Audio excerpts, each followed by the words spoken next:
Hi everyone, welcome back to Heartsborn Reads. I'm Mr. Harper, and today I'm going to be reading you Chapter 5 of Sophie, Snail by Dick King-Smith. Now, if you've not seen any of the other videos on this book, I recommend you go back and watch those first. But if not, we're going to get cracking with Chapter 5, which is called A Bad Back. And here's a picture of Sophie to start off with, wearing some pretty interesting looking sunglasses. Sophie was walking round the garden wearing a pair of her mother's sunglasses.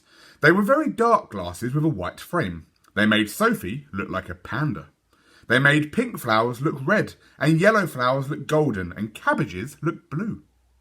Sophie walked along the path that ran along the front of the house and peered in through the dining room window. Inside, everything looked very dark. The dining table, the chairs, the dresser with its rows of plates. The woodblock floor, usually the colour of milk chocolate, had turned to plain.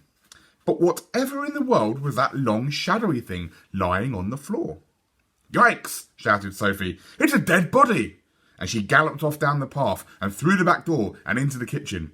"Mum!" she yelled. "There's a dead body on the dining room floor!" "A dead body?" said her mother. Busy stirring something. "I hope not, Sophie.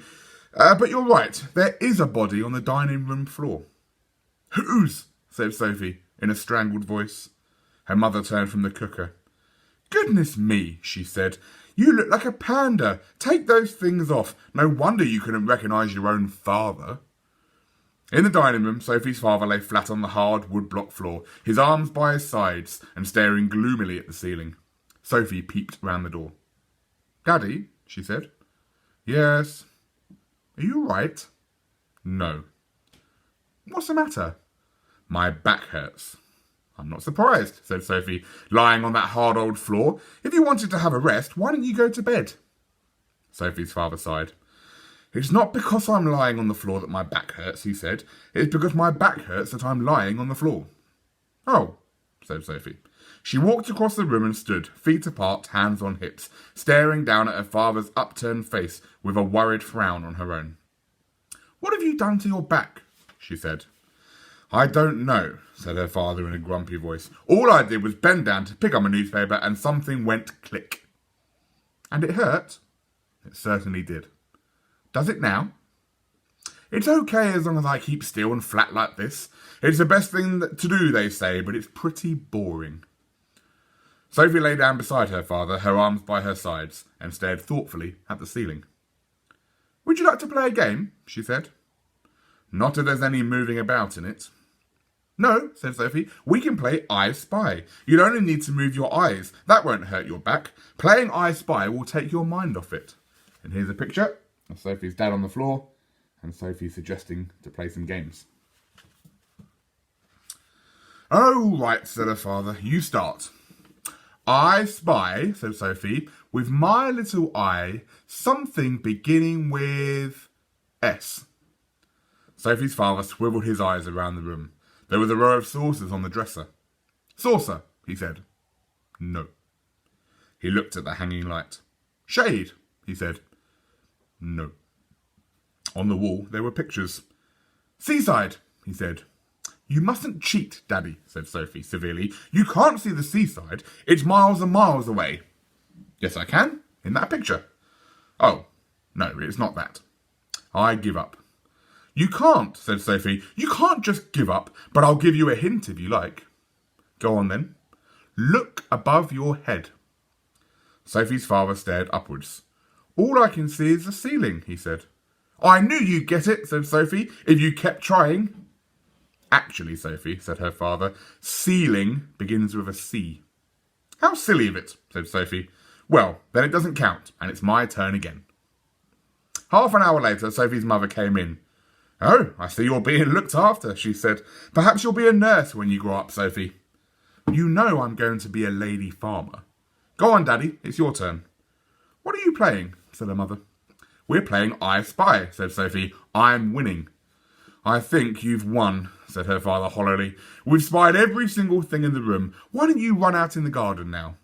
"Oh no," said Sophie. "It's much more fun playing with you. I know lots more games. I'll just go and get some things." And she plodded off. Sophie's mother smiled. "Poor old chap," she said. "You're a prisoner. You can't escape. I don't know how much more I can play Or how much more play I can stand, said Sophie's father. You'll just have to take it all lying down, said Sophie's mother. The longer you stay there, the better. And she went out just as Sophie returned with her arms full. And here's Sophie, coming back with lots and lots of things. She was carrying paper and pencils, a drafts board and a box of drafts, a pack of cards and a set of happy families.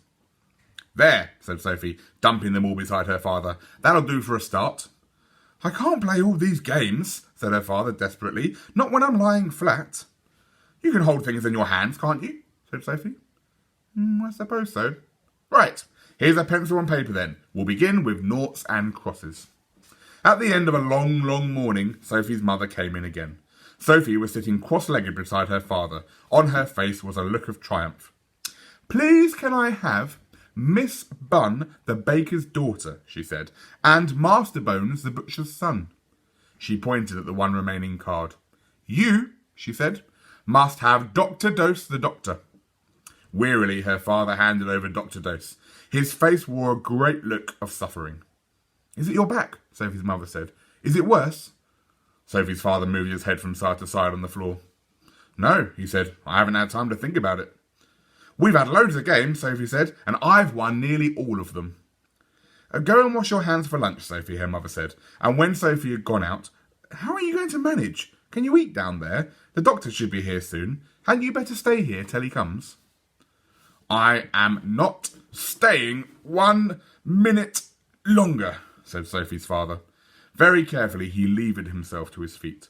Very gingerly he took a couple of steps toward the door. It does feel better, he said, in a tone of surprise. I told you so, Daddy, said Sophie, coming back. I told you playing games would take your mind off it. In the middle of lunch, the doorbell rang. Sophie answered it. It was the doctor. Hello, she said. Is your name Dose? Dose, said the doctor. No, it's MacDonald. Oh, said Sophie. Well, come in anyway. What's this I hear? Said the doctor, coming into the dining room. Trouble in this happy family? Done your back in, have you? Here's Dr. MacDonald. It feels a lot better now, said Sophie's father. Does it? Said the doctor. Well, I can tell you one thing for sure before I even have a look at you. There's only one way to deal with a bad back. There is, said Sophie's father. Yes. The moment you finish lunch, you lie down flat on it, on this nice hard wooden floor, and you stay there for the rest of the day. He turned to Sophie. You'll keep Daddy company, won't you? He said. Perhaps you could think of some games to play. And that's the end of chapter 5. Now, I've only got one more chapter left in this book, which I'm going to be recording very soon, and I'm sure it will go onto the channel very soon as well. If you've enjoyed this video, please give it a like. Please make sure that you subscribe to our channel if you haven't already, and please make sure you're sharing this channel with anyone you think you might enjoy listening to some stories in this time of school closure. I'm Mr. Harper, and I will see you next time. Bye-bye.